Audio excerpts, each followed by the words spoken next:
दोस्तों आज के इस वीडियो में मैं आप लोगों को छुई मुई के पौधे के बारे में जानकारी दूंगा और बहुत ही खास महत्वपूर्ण जानकारी आप लोगों को इसके बारे में बताने वाला हूं। तो दोस्तों वीडियो में अगर नए देख रहे हो तो चैनल को सब्सक्राइब कर लीजिए, क्योंकि हम इसी तरह की नए नए वनस्पतियों की जानकारी देते रहते हैं। और आज मैं आप लोगों को बताऊँगा ये छुई मुई दो प्रकार का होता है।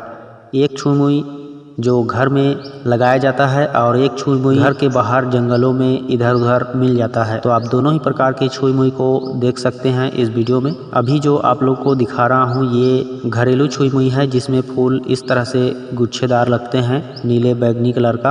अब मैं आप लोग को दूसरा छुई मुई दिखा रहा हूँ। ये छुई मुई देखिए, ये जंगलों में पाया जाता है, घर के बाहर पाया जाता है और स्वतः ही उग जाता है बरसात के मौसम में।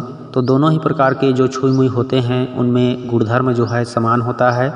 दोनों के पत्ते को छूने से यह लजा जाता है, शर्मा जाता है, मतलब इसके पत्ते सिकुड़ जाते हैं आपस में छूने से। घर के बच्चे लोग इसके पत्ते को छू छू कर हमेशा इससे मनोरंजन करते हैं, क्योंकि इसके पत्ते को छूते ही यह आपस में सिकुड़ जाता है, चिपक जाता है। तो यही है चिपकने की, जो इसमें चिपकने की जो गुण है, यही इसका खास महत्वपूर्ण गुण है। इसे लजालू भी कहा जाता है। बहुत से क्षेत्र में, जगह में इसे लजालू का पौधा कहा जाता है। तो दोनों प्रकार के छुई मुई को आज मैं आप लोगों को दिखा दिया। मेरे ख्याल से दोनों ही प्रकार के जो छुई मुई है उसे आप पहचान कर लिए होंगे। तो भविष्य में आपको ये दोनों में से कोई भी छुई मुई मिले तो आप पहचान लेना और इसके औषधि प्रयोग कर लेना।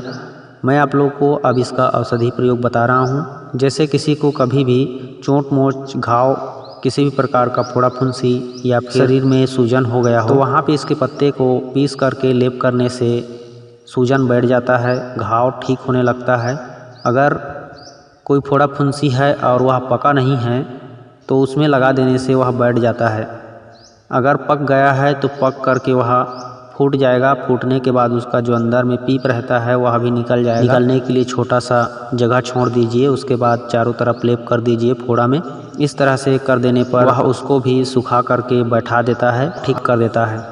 इसके बाद मैं आप लोग को इसके पत्ते का अगला प्रयोग बता रहा हूँ। इसके पत्ते को कूट पीस करके चटनी बना करके, अगर इस चटनी को बवासीर के मस्से में लगाया जाए तो वहाँ का दर्द भी शांत होता है और खूनी बवासीर का असर होता है, जिससे खून निकलता रहता है, वह भी खून निकलने की जो समस्या है वह बंद हो जाता है, खून निकलना समाप्त हो जाता है छुई मुई के पत्तों का पेस्ट चटनी बना करके लेप करने से। इस छुई मुई के पौधे में एक बहुत ही अद्भुत चमत्कारी गुण पाया जाता है। छुई मुई के जो पौधा है उसे उखाड़ के उसका जड़ निकाला जाता है और उस जड़ को काट करके सिर्फ गले में लटकाने से खांसी जैसे रोग को यह ठीक कर देता है। अगर किसी को खांसी आ रहा हो तो इसके जड़ को काट करके गले में लटका के देखना, खांसी तुरंत बंद हो जाएगा। यह एक अद्भुत चमत्कार है। इसके पत्तों को कूट पीस करके पेस्ट बना करके आप इसमें ग्लिसरीन या वैसलीन मिला करके उसको अच्छे से पेस्ट बना करके तैयार कर लीजिए इसका पेस्ट। और इस पेस्ट को आप अगर चाहें तो शरीर का जो भी पार्ट जहाँ पे ढीलापन, जैसे किसी का वृद्धावस्था के चलते या फिर किसी कमजोरी के चलते शरीर की मांस जो है लटकने लगता है,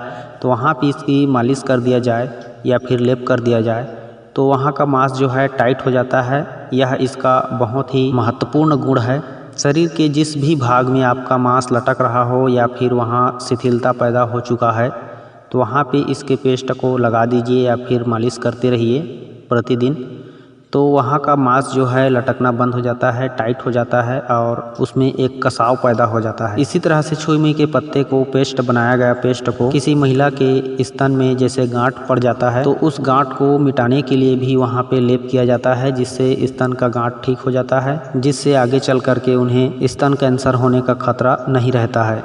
इसलिए कभी भी किसी भी महिला औरत के स्तन में गांठ पड़ जाए, स्तन को दबाने से दर्द हो या फिर स्तन में किसी भी प्रकार का समस्या हो, चाहे स्तन का ढीलापन हो, चाहे कई बार ऐसा होता है ना कि डिलीवरी के बाद कई महिलाओं का स्तन लटकने लगता है, झूलने लगता है, उसमें टाइटनेस नहीं होता है, कसाव नहीं होता है, मजबूत कठोर नहीं रहता है।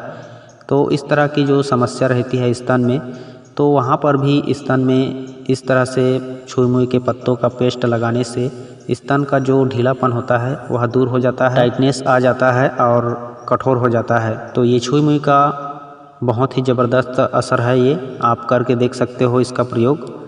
और इसी छुई मुई के पत्ते को पेस्ट जो बनाए रहोगे उसी पेस्ट को आप अपने गुप्तांग में, प्राइवेट पार्ट में भी लगा सकते हो। वहाँ भी आपको जैसे आपका लिंग में या फिर योनि में किसी प्रकार का ढीलापन है, पूरी तरह से टाइट नहीं है या फिर ठीक से उत्थान नहीं हो पाता है, तो वहाँ भी आप छुई मुई के पत्तों का जो पेस्ट बनाए रहोगे ग्लिसरीन या वैसलीन मिला करके उसको आप लेप कर सकते हो प्रतिदिन।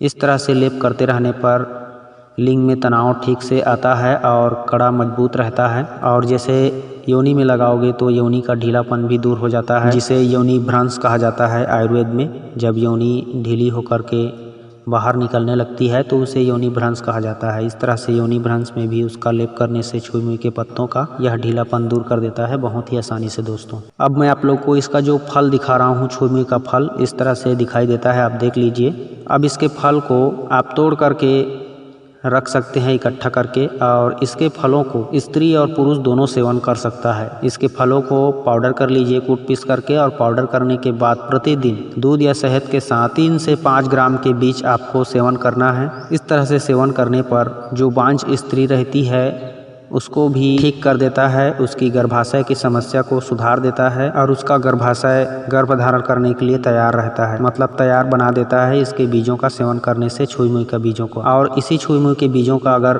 पुरुष मर्द सेवन करता है तो उसका भी जो वीर्य में शुक्राणुओं की कमी रहती है, जिसके वजह से बच्चा पैदा नहीं हो पाता है, संतान उत्पत्ति नहीं हो पाता है, तो उसका वो समस्या भी खत्म हो जाता है। धातु पुष्टि होता है, वीर्य में शुक्राणु की कमी खत्म हो जाती है और वह भी नामर्द से मर्द बन जाता है और खुद का बच्चा पैदा कर सकता है। तो इस तरह से इसमें इसके छुई मुई के बीजों में बहुत ही अद्भुत ताकत भरी होती है, जो किसी भी कमज़ोर व्यक्ति को बच्चा पैदा करने के लिए सक्षम बना सकता है। तो आप बिल्कुल इस छुई मुई के पौधे को देख करके पहचान लीजिए। ये 2 प्रकार का होता है, दोनों ही प्रकार के छुई मुई के फ़ायदे मैंने आप लोग को बता दिया, क्योंकि दोनों ही प्रकार के छुई मुई में फ़ायदा एक ही समान होता है। और इसका बीज जो है, इसका फल जो है इस तरह से दिखाई देता है। जो नहीं पहचानते हैं पहचान लीजिए। अगर आप इसके पूरे पौधे को देखना चाहते हैं तो उसका वीडियो मैं डिस्क्रिप्शन में दे रहा हूं, क्योंकि इसका और वीडियो मैं बना चुका हूं जिसमें आपको पूरा पौधा देखने को मिलेगा। तो आप डिस्क्रिप्शन चेक करके वहाँ पे इसका लिंक है, देख सकते हो, और उसमें भी आपको इससे संबंधित बहुत सारी जानकारियाँ मिल जाएगी। तो मेरे ख्याल से आपको आज छुई मुई की जो जानकारी है अच्छा लगा होगा। अगर अच्छा लगा तो ज़रूर लाइक करें, शेयर करें। मैं मिलता हूँ किसी और अच्छे औषधि वीडियो में, तब तक के लिए